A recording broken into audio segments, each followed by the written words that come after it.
इस श्लोक में अर्जुन को गुडाकेश कहा गया है।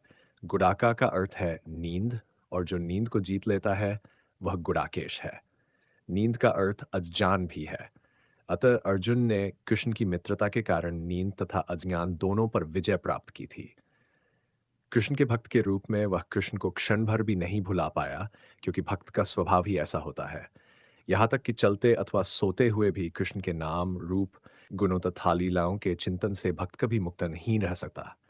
अतः कृष्ण का भक्त उनका निरंतर चिंतन करते हुए नींद तथा अज्ञान दोनों को जीत सकता है।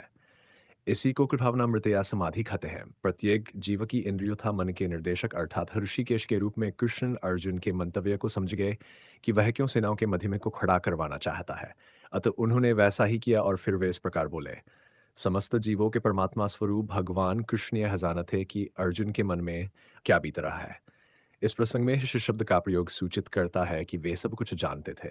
इसी प्रकार पार्थ शब्द अर्थात पृथाया कुंती पुत्र भी अर्जुन के प्रयुक्त होने पूर्ण है। मित्र के रूप में वे अर्जुन को बता देना चाहते थे कि चूंकि अर्जुन उनके पिता वसुदेव पृथा का पुत्र था, इसीलिए उन्होंने अर्जुन का सारथी बनना स्वीकार किया था। किंतु जब उन्होंने अर्जुन से खुरों को देखो कहा तो इससे उनका क्या अभिप्राय था?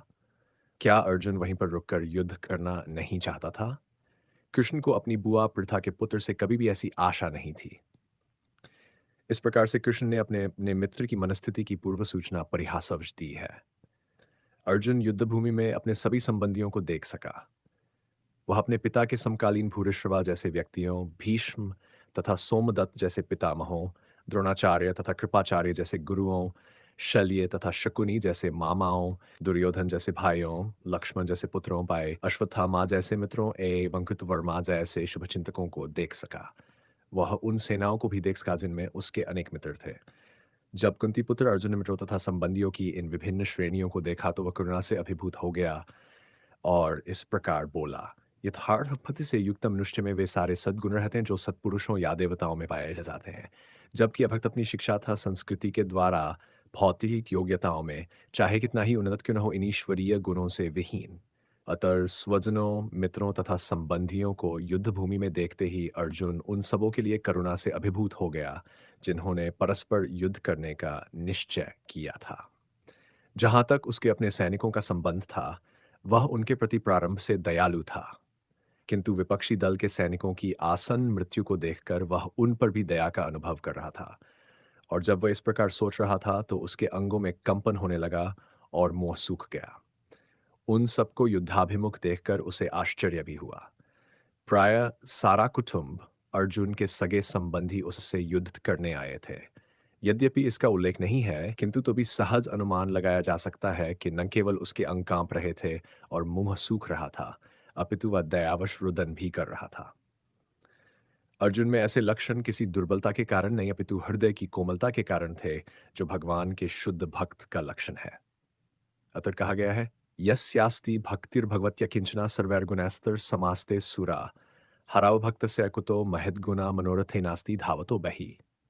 जो भगवान के प्रति अविचल भक्ति रखता है उसमें देवताओं के सद्गुण पाए जाते हैं, किंतु जो भगवत भक्त नहीं है उसके पास भौतिक योग्यताएं ही रहती हैं जिनका कोई मूल्य नहीं होता।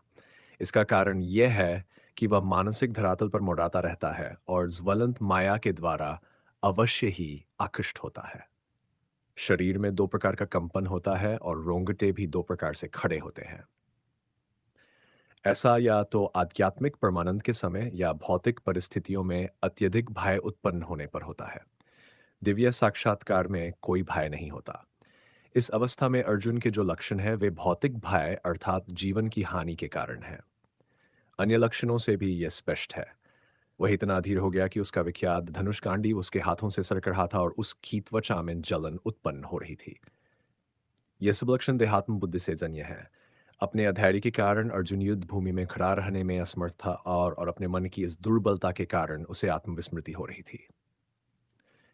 भौतिक वस्तुओं प्रति अत्यधिक आसक्ति के कारण मनुष्य ऐसी मोहमयी स्थिति में पड़ जाता है।